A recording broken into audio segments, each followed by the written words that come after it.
എടാ, നീ വിശ്വസിച്ചാലും ഇല്ലെങ്കിലും ശരി, ഞാൻ ഒരു കുറ്റവും ചെയ്തിട്ടില്ല. ഇല്ല. ഒരു പട്ടിയും കൊന്നിട്ടില്ല. ഇല്ല. പിന്നെ ആരെ പേടിച്ച് ഞാൻ താമസം മാറ്റണം? ഞാൻ വീട് മാറണ്ട. മാറണ്ട. ഇവിടെ തന്നെ താമസിക്കും. താമസിക്ക്. ഞാൻ പറയുന്നു തന്നെ തിരിച്ചു പറയുന്നു. കള റാസ്കൽ, നിനക്ക് വട്ടാണതാ.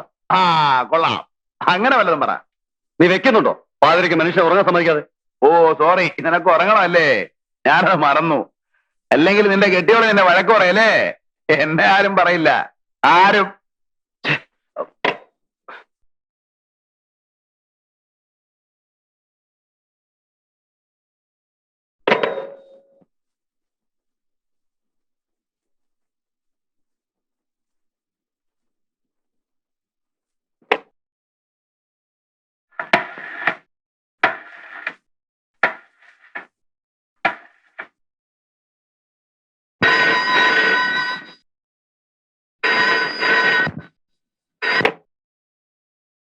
ഹലോ, യെസ്, ആരാ?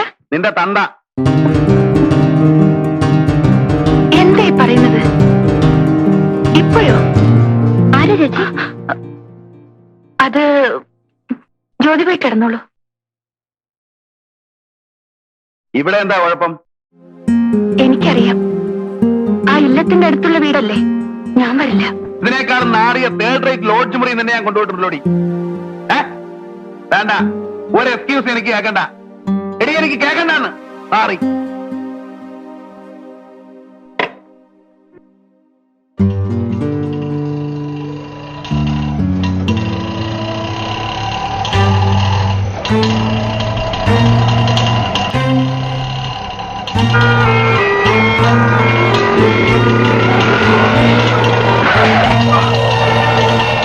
I'm sorry.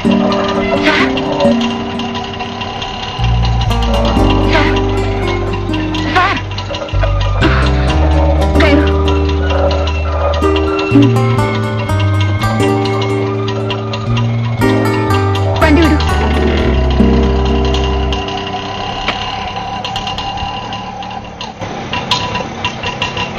സാറിനെ കാണാൻ ഒരു സ്ത്രീ വന്നിരിക്കുന്നു.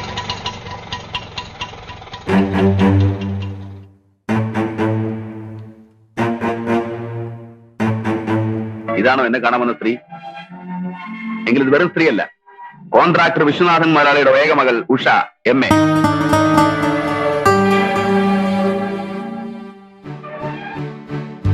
ഇനി ഇവളെ പരിചയപ്പെടുത്താം. സീത. നാട്ടുകാരും വീട്ടുകാരും വെറുത്ത, സ്നേഹിച്ച പെണ്ണുപോലും ഉപേക്ഷിച്ച ഈ കൊലയാളിയെ ഇവൾ സ്വീകരിച്ചു. കിടക്കാനൊരിടം തന്നു. പിന്നെ എല്ലാം തന്നു.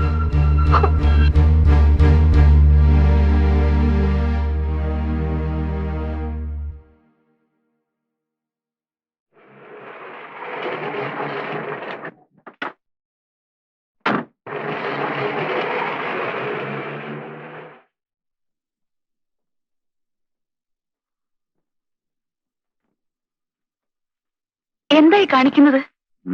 രാത്രി മുഴുവൻ കുടിച്ചുല്ലേ, ഉറങ്ങാതെ?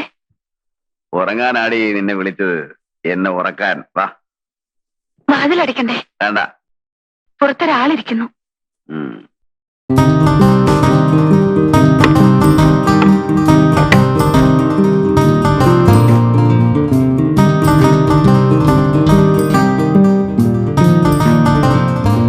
ആദ്യം നീന്താടി ഇങ്ങോട്ട് വരില്ലെന്ന് പറഞ്ഞത്? അതെ, ആ ഇല്ലം അവിടെയുള്ളവരെല്ലാം എനിക്കറിയാം. അവര് കാണ്ടാച്ചിട്ടാ. ഓ, എന്താടി കണ്ടാല്? നാണവും മാനവും കണ്ട നിനക്ക് പേടിയോ? സാറിന് മനസ്സിലാവില്ല. ജാതിയിൽ താഴെയാണെങ്കിലും മുമ്പാ ഇല്ലത്തെ ഒരംഗം പോലെ കഴിഞ്ഞവളാ ഞാൻ.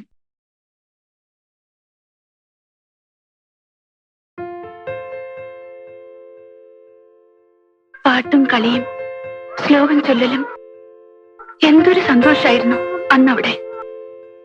എല്ലാം പോയി.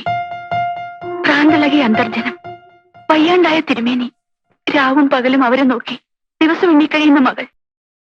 ഒരു ആൺകുട്ടി ഉണ്ടായിരുന്നത് സാറിനറിയാലോ. എന്തോന്ന് ഞാൻ മറക്കാൻ ശ്രമിക്കുന്നു അതെന്നെ എന്നെ ഓർമ്മിപ്പിക്കുന്നു. ഇറങ്ങിപ്പോ.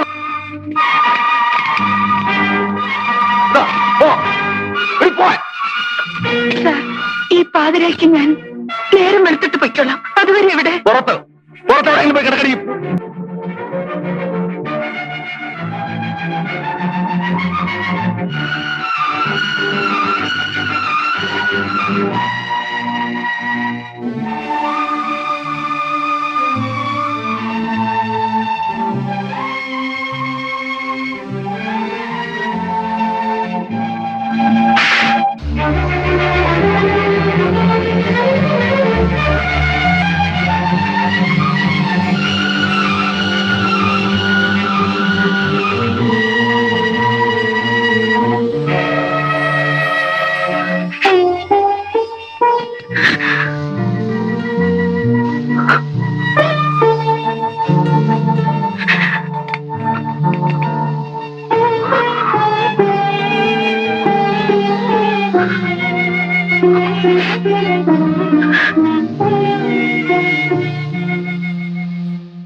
അവള് പോയി.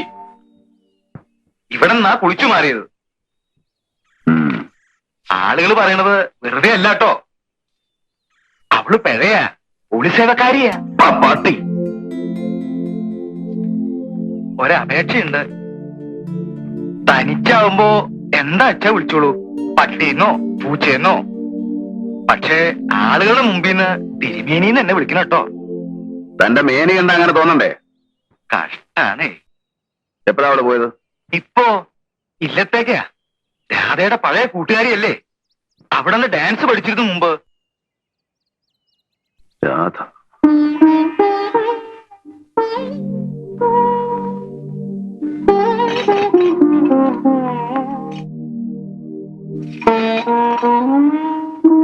അമ്മ വല്ലാതെ ക്ഷീണിച്ചിരിക്കുന്നു. എന്താ ചെയ്യാ? ആശുപത്രി കൊണ്ടുപോയിട്ട് കാര്യമില്ല. അവർ തച്ചു കൊല്ലേ ഉള്ളൂ. എപ്പോഴെങ്കിലും ഒന്ന് അഴിച്ചുവിട്ടാൽ വെട്ടുകത്തി എടുത്ത് പുറത്തേക്ക് വിടും. കൊല്ലും എന്ന് പറഞ്ഞു. അച്ഛൻ തിരുമേനി എവിടെ? വക്കീലിനെ കാണാൻ പോയി. കഴിഞ്ഞില്ലേ കേസ്? ഇല്ല, ഇനിയും കോടതി ഉണ്ടല്ലോ. എന്റെ അനിയനെ കൊന്നവരെ അങ്ങനെ വിടില്ല, എല്ലാം വിറ്റ് നശിച്ചാലും. ആ അതിരിക്കട്ടെ, സീത ഉടനെ ഇത്ര കാലത്തെ? ഞാൻ അമ്പലത്തിൽ പോയിരുന്നു. ഇരിക്കെ, ഞാൻ കാപ്പി ഇട്ടുകൊണ്ട് വരാം. എനിക്കൊന്നും വേണ്ട. എത്ര കാലമായിട്ട് കണ്ടിട്ട്? ഞാൻ പെട്ടെന്ന് വരാം.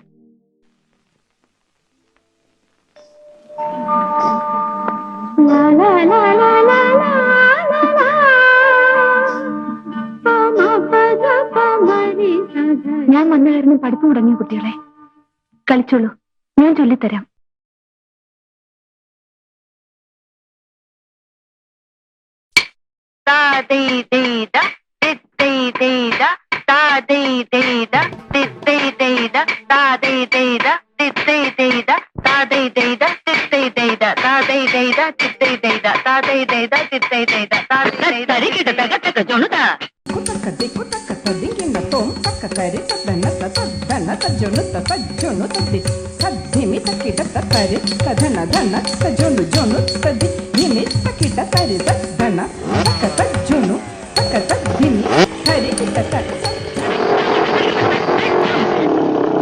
കഴുത. വായിക്ക്. ഇനി ഇവൻ കൊട്ടിയാൽ ശരിയാവില്ല. വന്നിരിക്കുന്ന കൂട്ടുകാരൻ ചെല്ല്.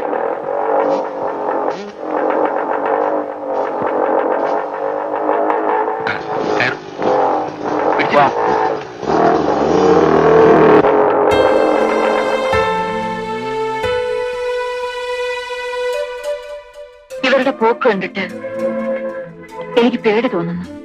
കുട്ടികളാവുമ്പോ ഇത്തിരി കുസൃതിയൊക്കെ വേണ്ടേ? ഇത് കുസൃതിയല്ല. നീ കരയാണോ? വെറുതെ ഓരോന്ന് ഓർത്തിട്ടാ. അങ്ങനെ മറക്കാൻ പറ്റുമോ സേറ്റ്? എനിക്ക് എന്റെ ഉണ്ണിയെ, എന്റെ അനിയനെ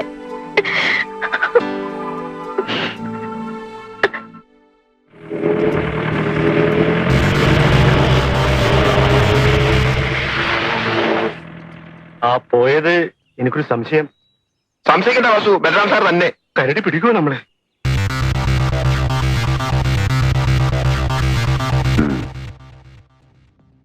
ലോറി ചെക്കിംഗ് എല്ലാം കഴിഞ്ഞോ? സാർ മാസാവസാനം ശമ്പളം കിട്ടാൻ ഇനിയും 2-3 ദിവസം. അത്യാവശ്യം ചെലവെങ്കിലും വെക്കണ്ടേ? എന്ത് കിട്ടി?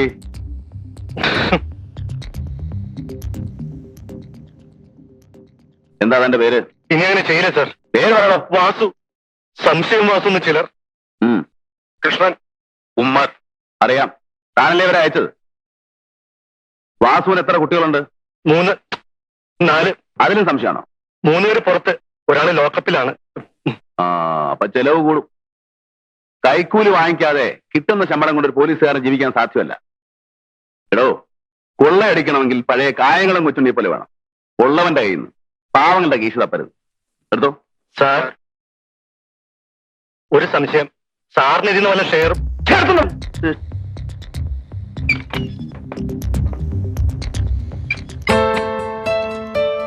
വത്സല എല്ലാം നോക്കിക്കൊള്ളണേ. ഇനി എന്റെ ഗുമസ്തനെ കണ്ടാ മതി. മോന് നല്ല പനിയുണ്ട്. അതിന് ഞാൻ ഡോക്ടറല്ലല്ലോ. വൈകിട്ട് കോളേജ് വിട്ട് വരില്ലേ, കൊണ്ടുപോയി കാണിക്കാരെന്ന് വെച്ചാൽ. ഉഷേ, നീ അച്ഛനെ എഴുതിയില്ലേ? താമസിച്ചാൽ വസ്തു വേറെ ആണുങ്ങൾ വാങ്ങിക്കും. എന്റെ കക്ഷികളായതുകൊണ്ടാണ് വില കുറച്ച് തരുന്നത്.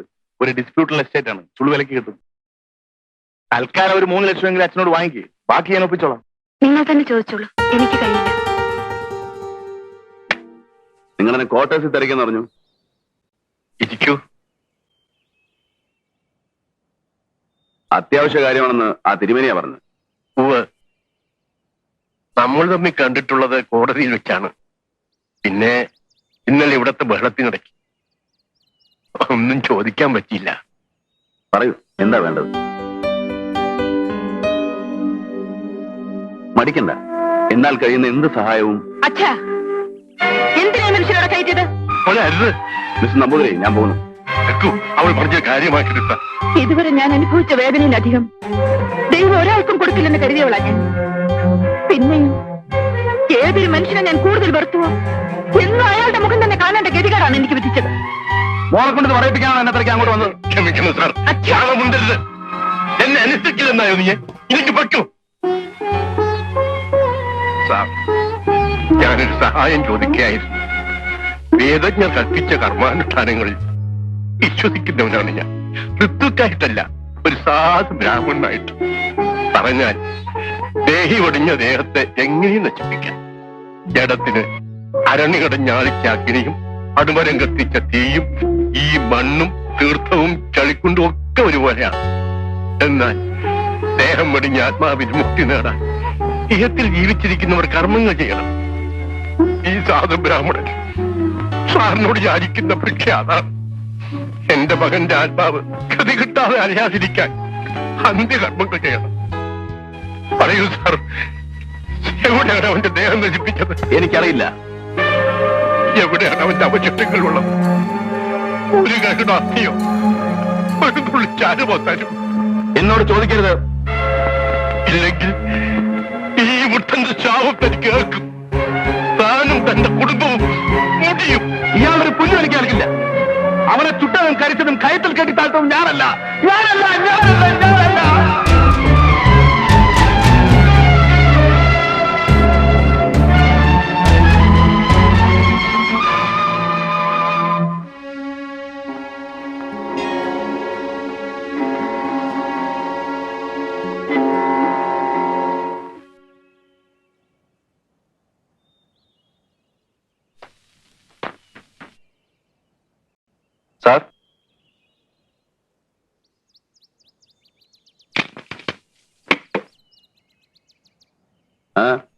ഞാൻ ശ്രീനി.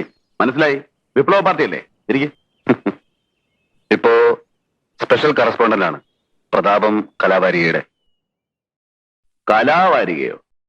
കലയേക്കാൾ കൊലയുമായിട്ടല്ലേ തനിക്ക് കൂടുതൽ ബന്ധം? ഒരു പാവം പോലീസുകാരനെ വെട്ടിക്കൊന്ന ആ ചോരയിൽ കൈമുക്കി ചുവരിൽ പതിപ്പിച്ചവനല്ലേ നീ? ആ കാര്യം ഓർമ്മിപ്പിക്കരുത് സാർ. ഞാൻ ആ പ്രസ്ഥാനം വിട്ടു.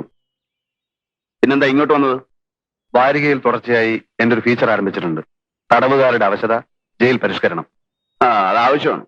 പ്രത്യേകിച്ച് തന്നെ പോലെ കൊല്ലും കൊലയും നടത്തി അവിടെ ചെല്ലുന്നവർക്ക് പൊറുക്കാൻ ജയിലിൽ സൗകര്യങ്ങൾ കുറവാണ്. ജയിൽ ഈ സുഖം പോരടോ. സാർ എന്തായി പറയുന്നത്? തടവുകാരുടെ ബേസിക് നീഡ്സ്. മുഴുപ്പട്ടിണിയായിട്ട് കോടിക്കണക്കിന് ജനം ജയിലിൽ പുറത്തുണ്ടോ? വയർ നിറച്ച ആഹാരം, കിടന്നുറങ്ങാൻ ഉറപ്പുള്ള കെട്ടിടം, കറണ്ട്, റേഡിയോ, പിന്നെ എന്തൊക്കെ വേണം ജയിലില്? പിന്നെ AC വേണോ? TV വേണോ? ചൈനീസ് ഫുഡ് വേണോ? നമ്മൾ തർക്കിക്കണ്ട. ഞാൻ വന്നത് മറ്റൊരു കാര്യത്തിനാണ്. പറയണം. സത്യരാജ് എന്ന പുള്ളിയെ 2 തവണ അറസ്റ്റ് ചെയ്ത ആളാണല്ലോ സാറ്. ആ പുള്ളിയെ കുറിച്ച് എനിക്ക് ചില കാര്യങ്ങൾ അറിയണം. ദിവസവും പത്രങ്ങളിൽ അടിച്ചു വരുന്നുണ്ടല്ലോ അവൻ ചെയ്ത കൊലയും വീരസാഹസങ്ങളും ഒക്കെ. നാട്ടുകാരുടെ ഹീറോ ഇപ്പൊ സത്യരാജല്ലേ? കറക്റ്റ്. എന്റെ അറ്റംപ്റ്റ് ന്യൂസ് കോളത്തിനല്ല, പുസ്തക രൂപത്തിൽ അവന്റെ life, I mean A biography. ജനം വായിച്ചു പഠിക്കട്ടെ അല്ലേ? നല്ല മാറ്റർ വേണം. അതിന് സാറിന്റെ ഒരു സഹായം നേരിടോ. കൊള്ളയും കൊലയും ബലാത്സംഗവും നടത്തി ജീവിച്ച ഒരു നാരിയുടെ രോഗം പഠിക്കാൻ തനിക്ക് ഞാൻ കത്ത് വെച്ചാണ്. അല്ല, ഇയാൾ ചൂടാവാ. പോടാ പട്ടി. മിസ്റ്റർ ഒരു പത്രപ്രവർത്തകൻ അപമാനിച്ചു. നീ എന്തോ ചെയ്യണോ?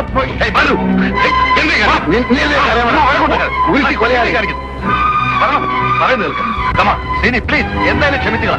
ഓട്ടന്നേ സാറിനെ ഞാൻ അനുസരിക്കാം. പക്ഷെ ഇവനെ എനിക്ക് ചെന്ന് ചെയ്യാൻ കഴിയും. പോടാ പോടാ പോടാ കൊടുത്ത നീ ഇപ്പൊ പോ.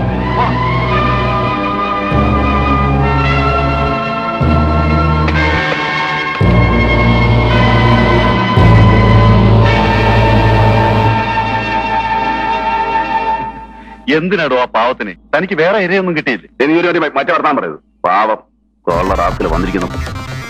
Indian jails where money open store. വായിച്ചില്ലേ? ഈ ജയിലിന്റെ വാതിൽ തുറക്കാൻ പണം വേണം. എന്റെ ജീവചരിത്രം തന്റെ നക്കാപ്പിച്ച പത്രത്തിൽ വന്നാൽ അത് കിട്ടില്ല. സാറിനെ കാണാൻ വക്കീൽ വന്നിരിക്കുന്നു. എടോ, ഇവൻ ആ കുട്ടനെ കാണിച്ചു കൊടുക്കും. വരൂ.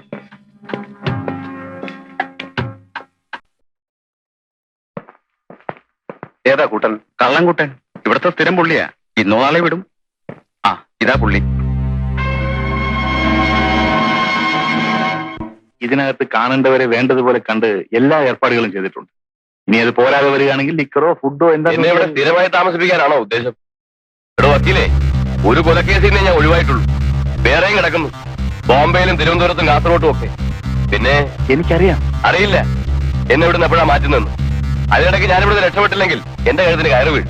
എല്ലാം ശരിപ്പെടുത്താമെന്നേ. ഇല്ലെങ്കിൽ എന്നെ ഇവിടെ വരുത്തിച്ച യോഗ്യന്മാരെ ഞാൻ ഇവിടെ വരുത്തും. വിസിറ്റേഴ്സ് ആയിട്ടല്ല, തടവുകാരായിട്ട്. അതിനുവേണ്ട തെളിവുകൾ എന്തെങ്കിലും ഉണ്ട്? അതൊക്കെ സൂപ്രണ്ട് മറ്റും അപ്പുറത്തുണ്ട്. അവന്മാരെ കൊണ്ട് എന്റെ വായടപ്പിക്കാൻ നോക്കുകയാണ്. അങ്ങനെ വല്ല പ്ലാനും ഉണ്ടെങ്കിൽ ഞാൻ നേരത്തെ പറയാം. എന്റെ ശവം ചൂടാറും മുമ്പ് എല്ലാ തെളിവുകളും എത്തേണ്ടിടത്തെത്തും. അതിനുള്ള ഏർപ്പാട് ഞാൻ ചെയ്തിട്ടുണ്ട്. സിമന്റ് കച്ചവടത്തിന്റെ മാത്രമല്ല, അവന്മാർ ചെയ്തിട്ടുള്ള പൊന്നും വെള്ളിയും സ്പിരിറ്റും ഡ്രഗ്സും. അങ്ങനെയൊന്നും സംഭവിക്കില്ല പൃഥ്വിരാജ്. ഞാൻ ഏറ്റു. എങ്കിൽ എന്നെ പുറത്തു കിടത്തും. എത്രയും വേഗം. സർക്കിൾ ഇൻസ്പെക്ടർ ബൽറാമിന്റെ മർദ്ദനം തുടരുന്നു. ഫറൂഖ് അഴിഞ്ഞലം ഭാഗത്ത് നിന്നാണ് 25-കാരനായ കുട്ടൻ എന്ന യുവാവിനെ ഈ CI കസ്റ്റഡിയിലെടുത്തത്. വായിക്കണോ? കേൾക്കട്ടെ. എന്നെ പറ്റില്ലേ? അടിച്ചും ഇടിച്ചും കുട്ടനെ കൊണ്ട് കുറ്റം സമ്മതിപ്പിക്കുകയാണ് അത്രേ ഉണ്ടായത്. ഈ ബൽറാമിന് നാട്ടുകാർ നൽകിയ ഓമന പേരാണ്. എന്താ നിർത്തിക്കളഞ്ഞ? സാർ, ഒരു സംശയം. സാറിന് വായിച്ചാൽ ഇഷ്ടപ്പെടുവാവോ? ഓമന പേരാണ് കരടി ബാലു എന്ന്. ക്രൂരനായ ഈ മനുഷ്യക്കരടിയുടെ ഇടിയും തൊഴിയും പ്രസിദ്ധമാണ്. കളവ് തെളിയിക്കാൻ നൂറ്റാണ്ടുകൾക്കപ്പുറത്ത് ജീവിച്ച പ്രാകൃത മനുഷ്യരുടെ കാടൻ രീതിയാണ് ഇയാൾ ഇന്നും സ്വീകരിച്ചു വരുന്നത്. ധാരാ എഴുതിയത്? ഒരു സ്ത്രീനി. ജയിലിൽ നിന്നവനെ പുറത്ത് ചാരിക്കാനല്ല പ്രയാസം. ഈ നാട്ടിൽ നിന്നവനെ കടത്തിവിടണ്ടേ? കഴിഞ്ഞ തവണ പറ്റിയ അബദ്ധം ഓർമ്മയുണ്ടല്ലോ. ഇനിയും താമസിച്ച കുഴപ്പമാണ്. മറ്റു കേസുകളിൽ നിന്ന് സത്യരാജനെ രക്ഷപ്പെടുത്താൻ നമുക്ക് കഴിയില്ല. ബോംബെക്കോ മറ്റോ കൊണ്ടുപോയാൽ പിന്നെ അപ്പൊ എന്ത് ചെയ്യും വിൻസെന്റ്? അവനെ ഉടനെ ജയിലിൽ നിന്ന് പുറത്തിയാടിക്കണം. ബാക്കി കാര്യങ്ങൾ നമുക്ക് പിന്നെ ആലോചിക്കാവുന്നേ. ആദ്യം അത് ആലോചിക്കണം മിസ്റ്റർ. പുറത്തു വന്നാൽ ഉടനെ അവനെ പുറം രാജ്യത്തേക്ക് അയക്കാൻ ഒക്കുവോ? ഷിപ്പിലായാലും പ്ലെയിനിലായാലും സൂക്ഷിച്ചു വേണം ചെയ്യാൻ. പ്രോപ്പറായി പ്ലാൻ ചെയ്യാൻ പറ്റില്ല. അതുവരെ സത്യരാജനെ എവിടെ താമസിപ്പിക്കും? അതെനിക്കറിയില്ല. നിങ്ങൾ അങ്ങനെ ഒഴിഞ്ഞു മാറരുത് മിസ്റ്റർ ജയചന്ദ്രൻ. നമുക്കിടയിൽ വക്കീലും കക്ഷിയും തമ്മിലുള്ള ബന്ധം മാത്രമാണ് ഉള്ളത്. ആണോ? പോലീസിന്റെ കണ്ണിൽപ്പെടാത്ത ഒരിടം കണ്ടുപിടിക്കും. മറ്റുള്ളവർക്ക് സംശയം തോന്നാത്ത ഒരു സ്ഥലം.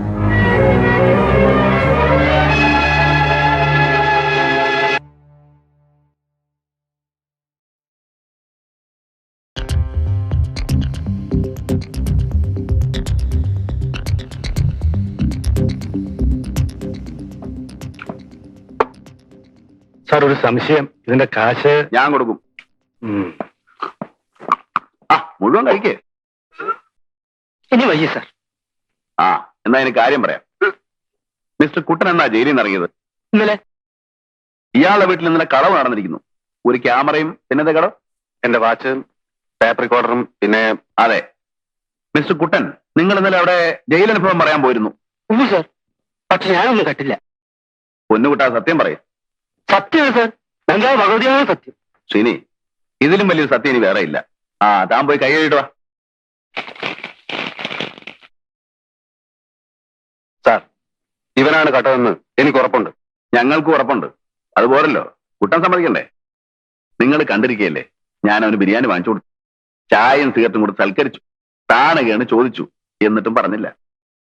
പിന്നെ സത്യം തെളിയിക്കാൻ ഞങ്ങൾക്കൊരു മുറയുണ്ട്. പക്ഷേ അതെടുത്താ നിങ്ങളെപ്പോലുള്ള പത്രക്കാർ എഴുതില്ലേ തെറി അല്ലോ. സാർ, എന്തായാലും എനിക്ക് എന്റെ ക്യാമറ കിട്ടണം.